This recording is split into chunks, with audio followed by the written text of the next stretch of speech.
Hello, my name's Lisa Walker and I'm the Senko here at Foley Infant Academy. Earlier this year we held a parent workshop about the zones of regulation and how that it is implemented at Foley, and I want to be able to share that information with you today so you're able to revisit it at a point convenient to you.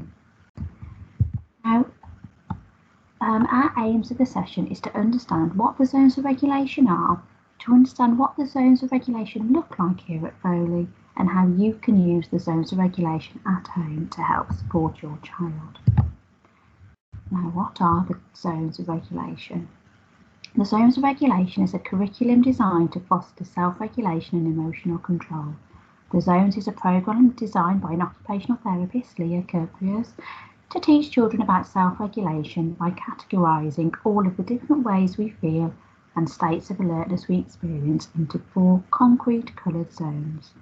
The zones framework provides strategies to teach pupils to become more aware of and independent in controlling their emotions and impulses, to manage their sensory needs and to improve their ability to problem solve conflicts. It teaches pupils a vocabulary of emotional terms, how to recognise their own emotions, how to detect the emotions of others, such as reading facial expressions and social cues, what may trigger certain emotions, how others may interpret their behaviour, problem-solving skills, and it provides a common language to discuss emotions which is non-judgmental. The zones of regulation is simple for children to understand, but it is helpful to all. It teaches children healthy coping and self-regulation strategies. Self-regulation is important.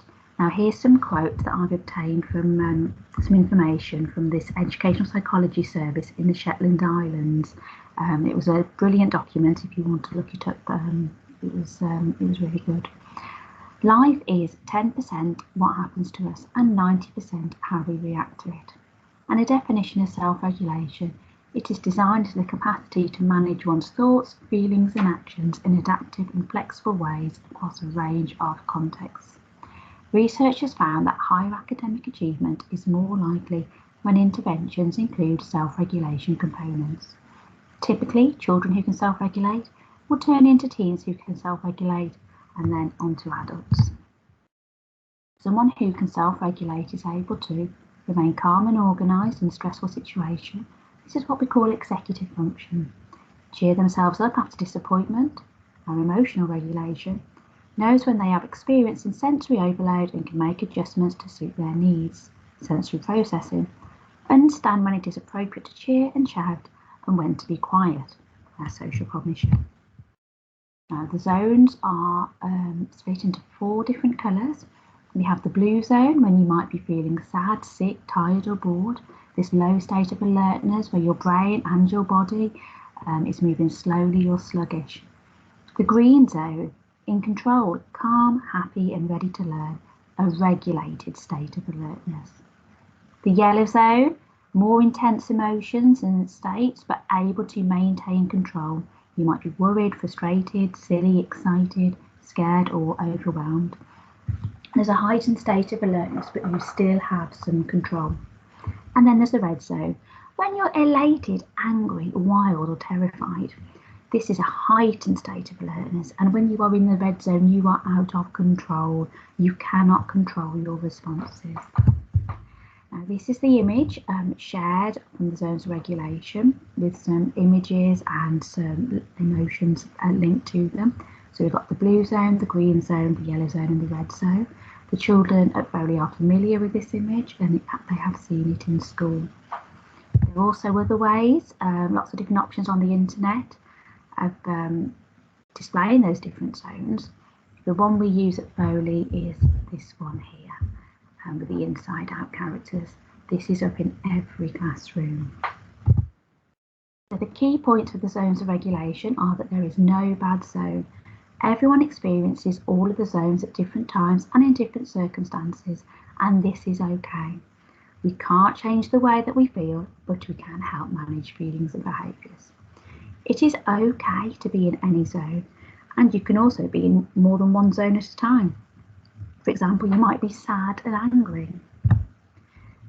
Some sensory strategies which may be helpful to get you back into that green zone back into a more regulated self. Could be to have a bear hug, a nice tight bear hug. It could be swinging or rocking, going for a walk, getting some fresh air, wall push-ups, sucking a smoothie through a straw, chewy food, blowing bubbles, listening to some classical music, rolling on an exercise ball or a trampoline.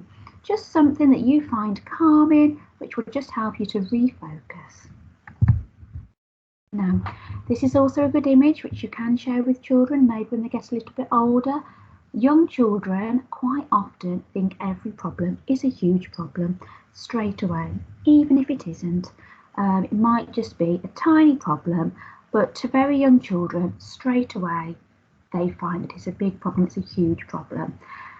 This image is quite good to share with children because you could say, look, your problem is only a little problem. We can solve it.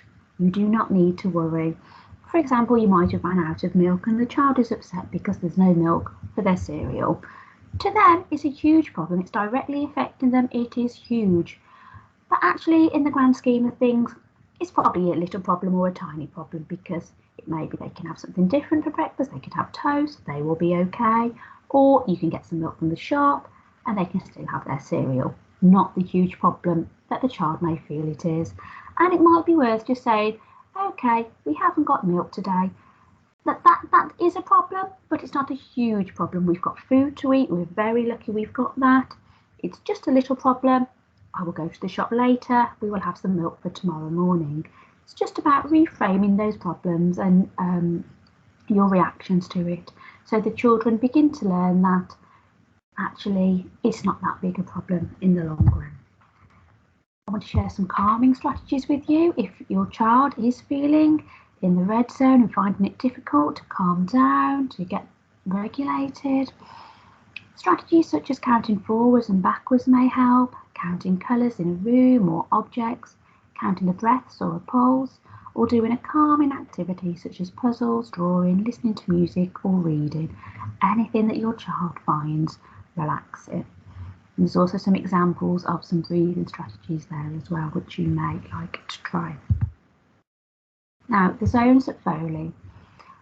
Initially, it was started as an intervention across year 1 and 2, which I ran myself. It was really successful. The children responded to it and could use the colours to explain what zone they were in, more so than explaining why they were angry or upset or sad. So because of the success rate, it was then introduced across the school in November 2021. Each classroom has a zones of regulation poster up. Each class is working through the zones of regulation, the curriculum, at an appropriate level for the year group. So it may be slightly adapted from the original one set out in the curriculum booklet, just so it's suitable for the age and stage of our learners. The language of the zones of regulation is consistent around the school. Now, we aim to help children to recognise and understand when children are in the different zones, increase the children's emotional vocabulary so they are able to explain how they are feeling, recognise when other people are in the different zones, develop an understanding into what might make them move into a different zone, and understand that emotions, sensory experience such as lack of sleep or hunger and their environment might influence which zone they are in. We help them to develop problem-solving skills and resilience, and identify a range of calming and alerting strategies that support them, known as their personal toolkit. So how can you help your child at home? Well, you can identify your own feelings using the zones language in front of your child, such as, I'm feeling a bit sad today, I think I'm in the blue zone. Talk about which strategy you will use to be in the appropriate zone, how you can get back to green. I need to get some rest to help me get back into the green zone. At times, discuss which zone your child is in or which zone a character in a film or book might be in. For example, oh, you look excited. Are you in the yellow zone? Have regular check-ins. How are you feeling now? And how can I help you get back to green? Model and respond to the different zones and what you do to help you get back into the green zone. Share those examples. Put up a reference of the zone visuals in your home. We do have copies available at the school office, so if you would like a copy of the zones posters, please pop in and we can make sure you get one. Otherwise, there's lots of different versions on the internet. Praise and encourage your child when they share which zone they are in. especially if they're in red. If they can recognise they are in that red zone, that's really good, and you can praise them and see if you can offer to help them to get back into green. So there's more information available. There's, like I said, there's lots on the internet, and lots of different settings are using the zones regulation at the moment. Here are just some links for some useful websites I've found, which you may like to read. So I've got a glossary here of some of the terms that your child may use. This is a photocopyable from the zones regulation curriculum, so I thought it might be good for you to have a read of those. And that's the end of our slideshow. Thank you so much for listening. I hope it's been useful. And if you have any questions or want to discuss this further, please do not hesitate to get in touch. Thank you.